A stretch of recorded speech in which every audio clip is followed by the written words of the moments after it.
Bonjour à toutes et à tous, c'est Dexor. Alors aujourd'hui, au milieu de la vidéo, je vous laisse deviner ce qu'on va faire. Alors du coup, comme dans le titre, je vais installer MS-DOS. Alors cet ordinateur, il date de 1991 à peu près en fait. Et à cette époque-là, MS-DOS 5.0 venait tout juste de sortir, mais Compaq avait créé un MS-DOS 3. quelque chose, je crois que c'est 3.31, qui était modifié et qui avait des capacités en plus. Donc c'est celui-là que je vais installer sur cette machine. Parce que je pense que c'est celui-là qui était à l'origine.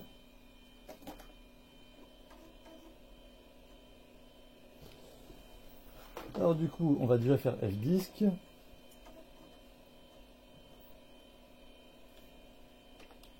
Donc là, on voit bien la partition qu'il y avait avant, sauf que je pense qu'elle est plus bonne du coup, vu que le système qui avait installé dessus ne démarrait plus. Du coup, je vais la supprimer. Hop. Quoi? Si. Ah d'accord. Alors oui, je vais continuer. Et voilà. Maintenant, on va faire une nouvelle partition. Oui.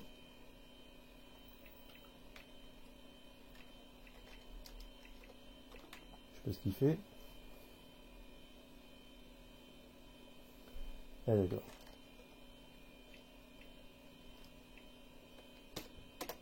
Hop. Il redémarre. Alors je ne sais pas exactement comment on installe MS-DOS 3.3 version Compaq. Je vais regarder un peu, j'avais vu quelques petites choses.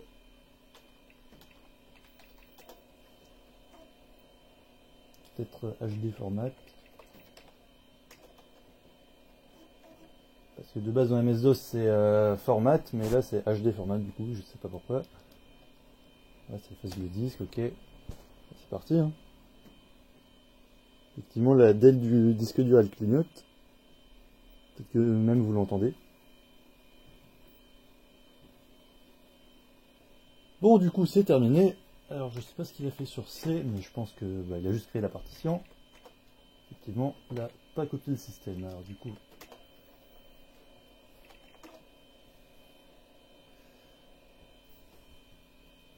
peut-être faire HD Verif par exemple aussi. Pour voir si le disque dur n'a pas de problème. Ok.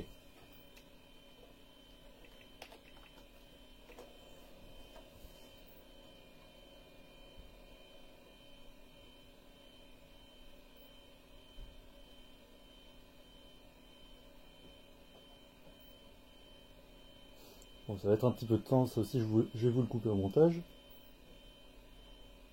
Ah, il y a quelques secteurs quand même défectueux.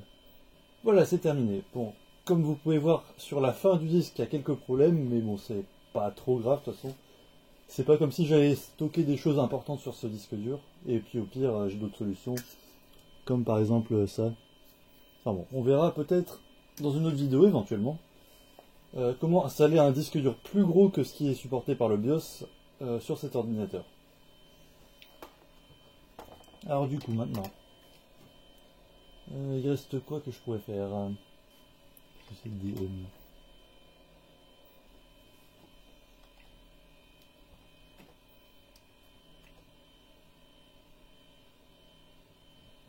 non.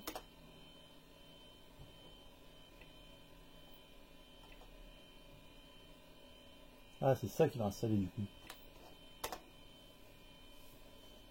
Bon bah du coup ça reformate. Bon ça y est, on arrive à la fin. Je suppose qu'après il va installer le système. Sinon j'aurais fait tout ça pour rien.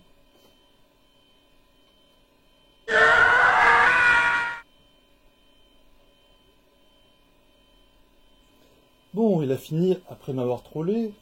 Par contre la disquette système, je sais pas si c'est la bonne celle-là. Il va nous le dire je pense. Enfin, j'espère.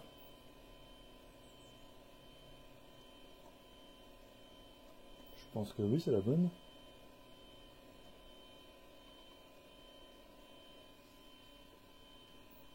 Ah mais il recommence. Ah non, j'ai vérifié. Bon, on arrive à la fin normalement. Qu'est-ce qu'il veut maintenant? Ah, normalement, je pourrais redémarrer là.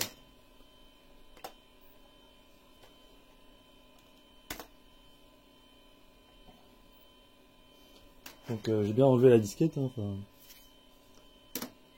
Je me demande c'est est-ce qu'il va parler anglais ou est-ce que ça va être en français. Mais c'est génial, ça marche pas. C'est reparti sur la disquette.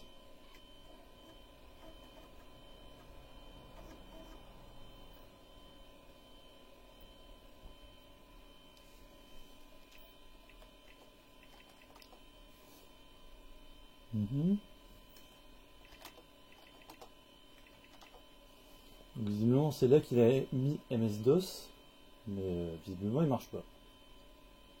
Alors, je sais pas pourquoi. Bon, bah, je crois que ça va être encore un échec. Je vais aller chercher autre chose. Bon, voilà, j'ai essayé ça. Parce que, en fait, je sais pas si c'est le disque dur qui est naze ou si ce sont les disquettes, enfin, les images que j'ai récupérées qui y vont pas. Même s'il est vrai que c'est fort plausible que ce soit le disque dur vu ce que j'ai vu. Mais bon, je vais essayer ça.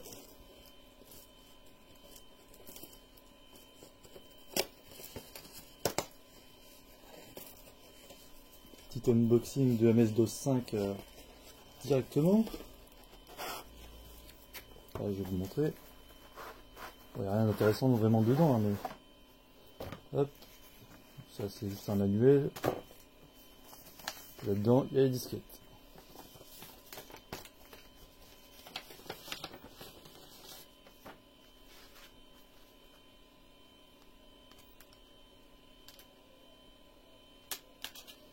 Elles sont là, toutes les trois. Allez, c'est parti.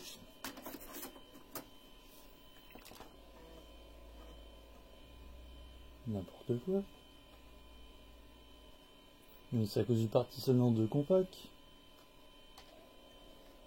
Du coup, hop, je vais relancer F-Disque.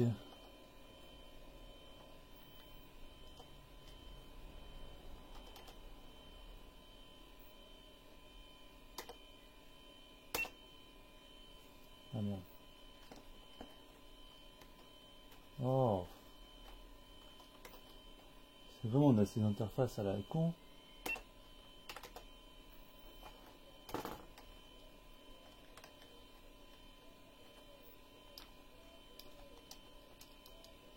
C'est encore en QWERTY.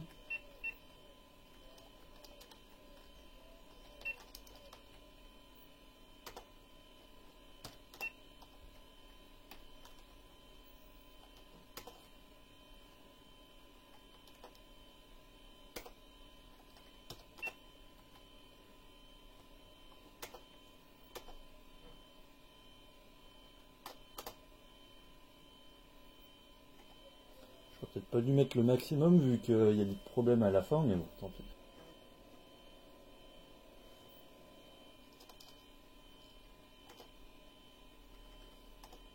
Alors non, c'est pas les États-Unis ici.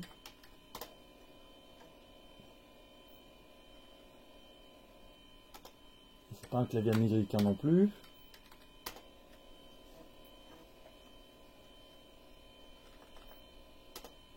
Et quant à la date, on n'est clairement pas en 1998, on est le 4 avril 2020.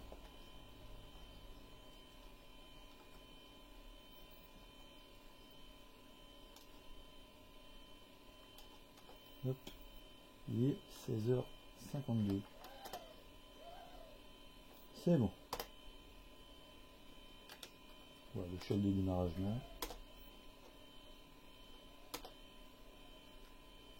Hop, faut formater.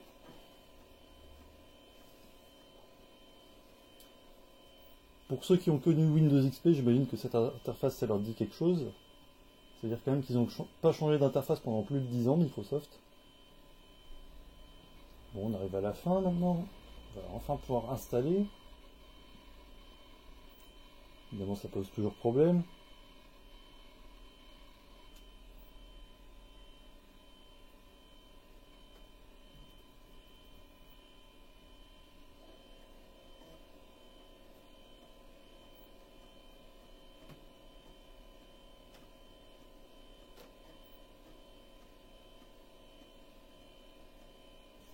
Alors, est-ce qu'on va enfin avoir un système qui démarre? Hop.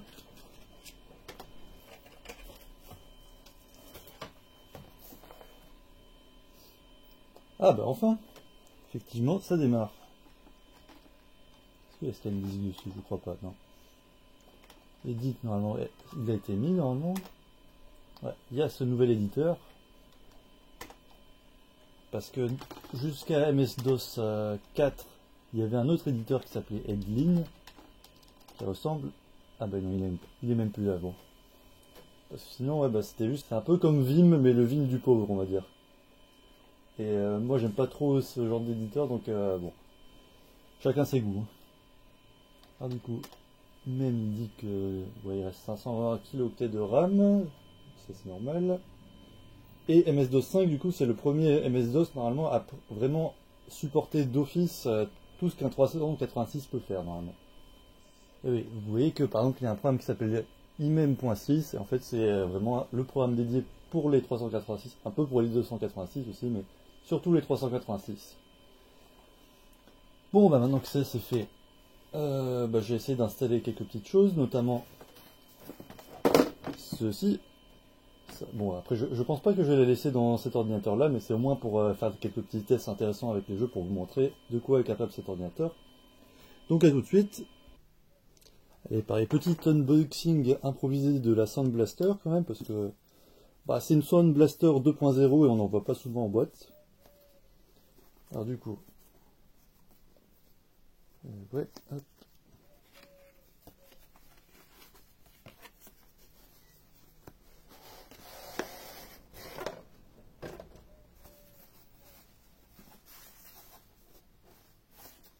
Je sais plus comment ça s'ouvre. Ouais.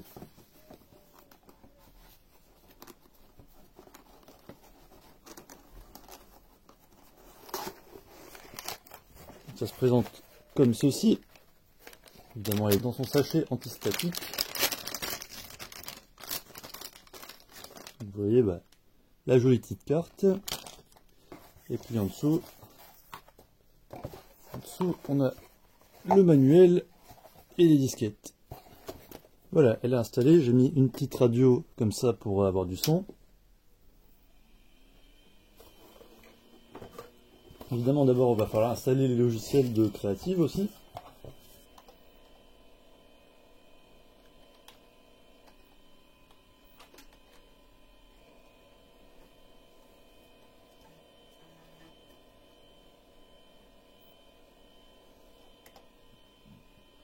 Alors, si on fait un test.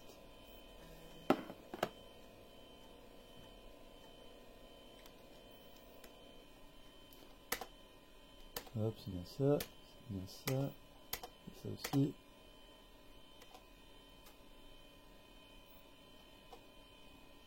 Ah,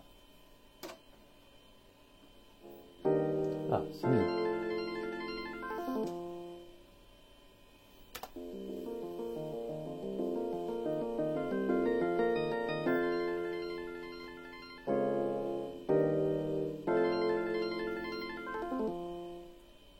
Ça, c'est la puce Yamaha OPL2. Ça va être la sortie audio normalement. Hello there, hello there, hello there, hello there. Ouais, ça marche. Hop. Maintenant, on peut lancer l'installation.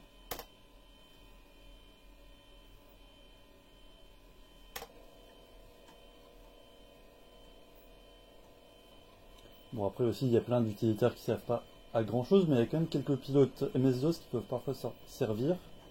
Et ça permet aussi d'initialiser la variable d'environnement Blaster qui sert pour certains jeux. Enfin bon, au moins avec ça, on est vraiment sûr que tout va fonctionner. Sinon, oui, c'est vrai que les jeux sous MS-DOS, en fait, comment ça marche? Bah, souvent, ils intègrent directement le pilote de la carte son, on va dire. Enfin, ils communiquent en dur, entre guillemets, avec la carte son. Donc normalement, il n'y a pas vraiment besoin de pilote, mais il y en a quelques-uns qui en ont besoin. Hop, c'est bon. Évidemment, il modifie autoexec.bat. Hop. Ça c'est bon. Ça c'est bon. Et ça c'est bon. Et voilà, il me crée cette variable d'environnement. Allez, vas-y, redémarre. Et du coup, voilà, maintenant on a une config qui est typique de ce qu'on aurait eu par exemple en 1991-1992 à peu près. Et du coup, qu'est-ce qu'on fait avec une config de 1991? Eh bah, on joue à des jeux de 1991. Allez, voilà. Du coup, je vais mettre ça. Ah non. C'est pas dans C, c'est dans A.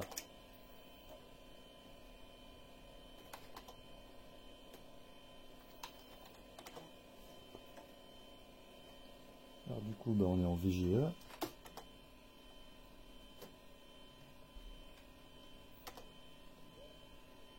Là, on va faire ça.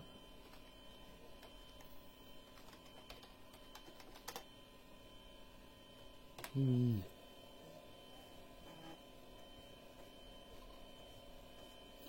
Et voilà, c'est fini. Par contre, je sais pas si là, j'ai un pilote pour la souris. Par contre.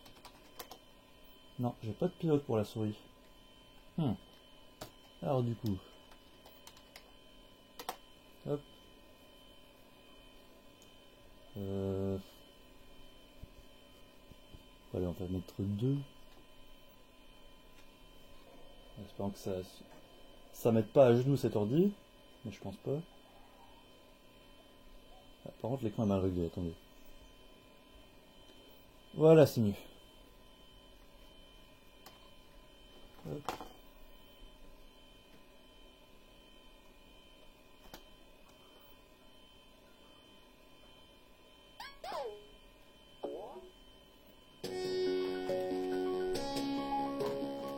Bah, effectivement, je peux pas jouer là. Bon, bah, je vais revenir. J'ai installé la souris aussi. Comment on fait ça? Moi, je peux partir.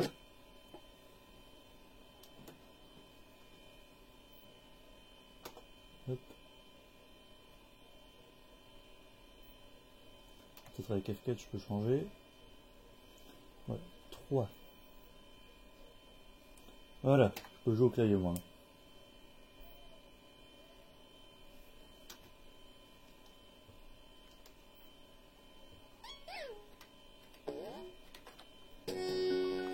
Ou pas.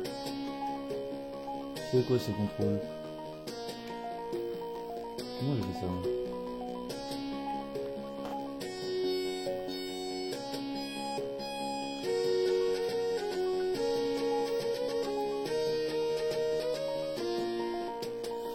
Oh là là là, je le sens mal.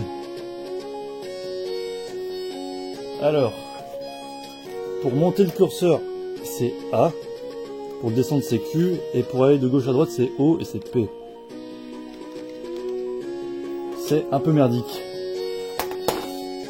Bon, allez, je reviens, je vais chercher une souris. Alors voilà le pilote. Alors c'est juste un pilote qui s'appelle Cute Mouse, qui est assez récent, il date de 2008. Et il a été conçu pour être extrêmement léger.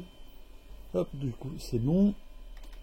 Quand je le lance, voilà, ça fait juste ça. Ça m'a détecté la souris sur port série. Et...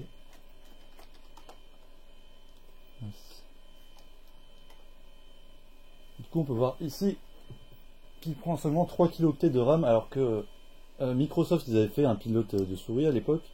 Et lui, il en prenait beaucoup plus. Genre, je me demande si c'était pas genre quelque chose comme 30 kilooctets, ce qui est vraiment embêtant. Du coup, si je relance Lemmings, avant j'aurais pu avoir des contrôles de merde. Hop. Donc il y a la radio qui gêne.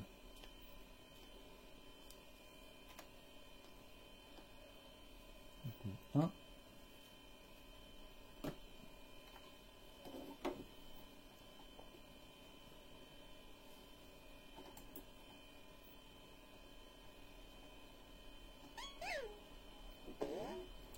C'est quand même carrément mieux.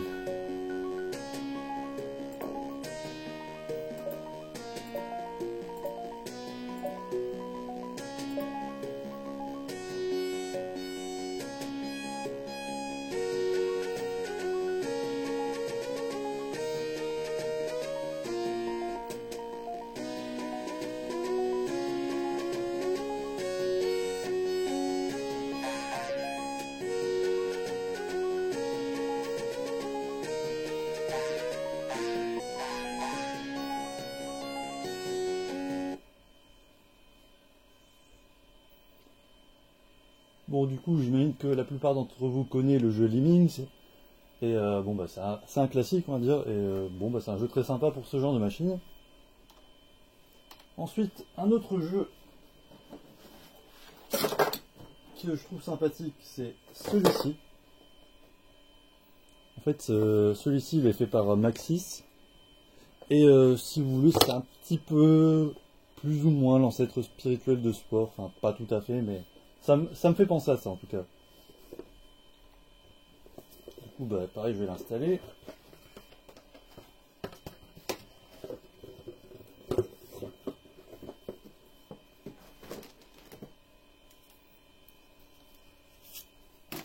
Donc lui, il est beaucoup plus gros déjà. De toute façon, vous avez vu avec moi comment est fait cet ordinateur. Il n'aura jamais de lecteur CD vu que il n'y a pas d'espace 5 pouces 1 quart dedans. Donc il faudra tout installer par disquette. Voilà, il est enfin terminé. Du coup, si je fais INS... Ah, c'est bon, ça marche.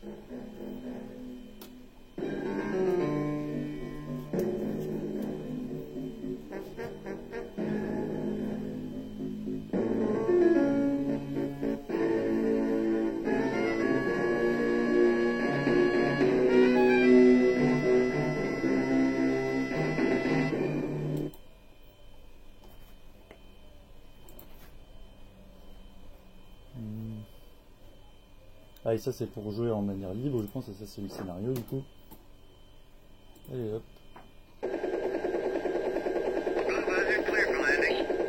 Ah bon, je vais passer l'histoire. Hop.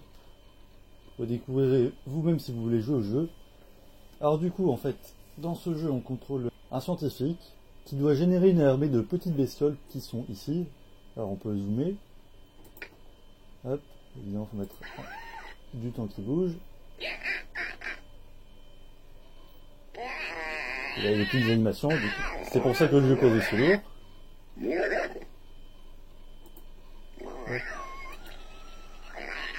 Alors, je vais pas savoir ce qu'ils font. Il faut dézoomer par contre. Hop. Hop. On peut aller ailleurs pour voir d'autres espèces. Puis petit à petit on peut les mélanger, les rendre plus agressifs. On peut gérer leur bouffe. Et d'autres choses comme ça. Par exemple la nourriture là, bah, je peux la désactiver ici. Là par exemple. Les murs, je peux les enlever ou en rajouter, je pense. Ah, je peux rajouter, mais... je peux pas enlever à l'horizontale. J'en manque si, mais je sais pas comment. Oui, je sais pas encore trop jouer à ce jeu, mais... c'est un jeu fort sympathique, je trouve. Bon, du coup, ici un peu quitté. Je vais pas vous montrer tout le jeu, hein, ça c'est... Ah bah c'est bon.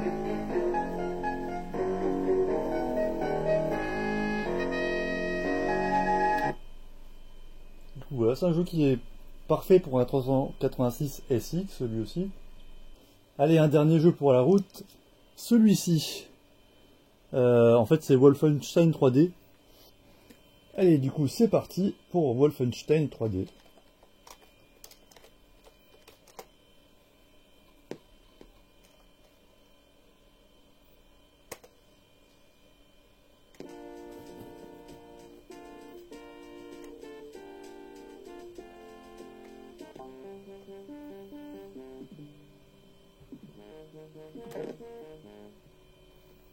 Je pensais qu'on pouvait régler le son, mais non, bon, tant pis, c'est pas grave. Hop.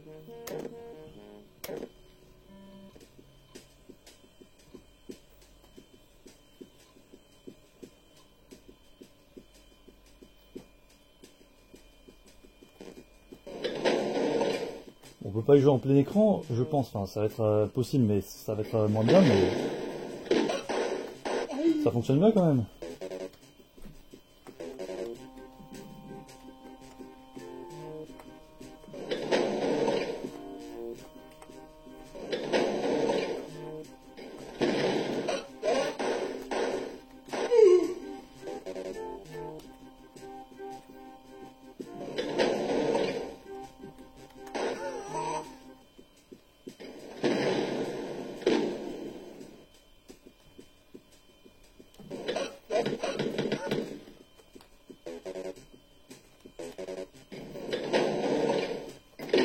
voilà.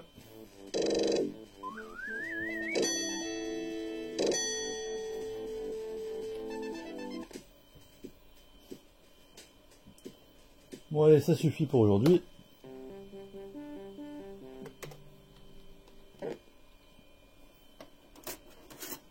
Bon, une dernière chose que je vais faire avant d'en finir là, c'est de lancer un test. Pour savoir exactement ce qu'il y a dans cette machine, parce que même en regardant, j'ai eu du mal à savoir ce que c'était la carte graphique. Je vais regarder. Hop.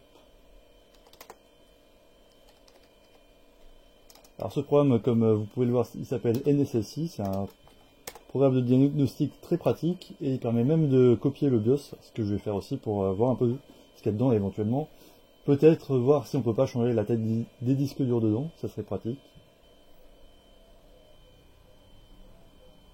Bon ça valide n'importe quoi.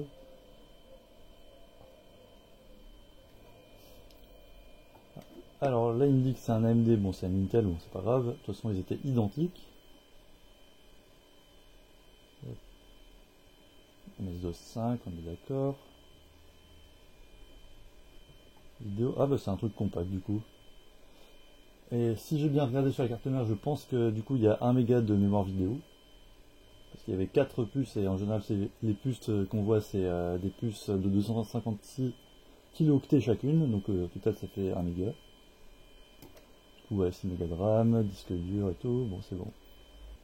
Et un petit benchmark. Ouais ça me semble normal du coup. Juste entre le 386 SX à 16 MHz et celui à... Ah non c'est le DX. Ouais bon, ça me semble quand même dans la norme du coup. Bon bah je pense que c'est tout. Bon bah je pense que du coup la restauration de ce compact Despro est à présent terminée. Je sais pas si je ferai d'autres vidéos, peut-être comme j'avais dit plus tôt sur comment mettre un disque dur totalement différent de ce qu'il y a dans le BIOS. Et à part ça, bah, je pense que je vais vous dire salut à tous et à dans une prochaine vidéo. Allez, un dernier jeu pour la route. Celui-ci. En fait, c'est Wolfenstein 3D.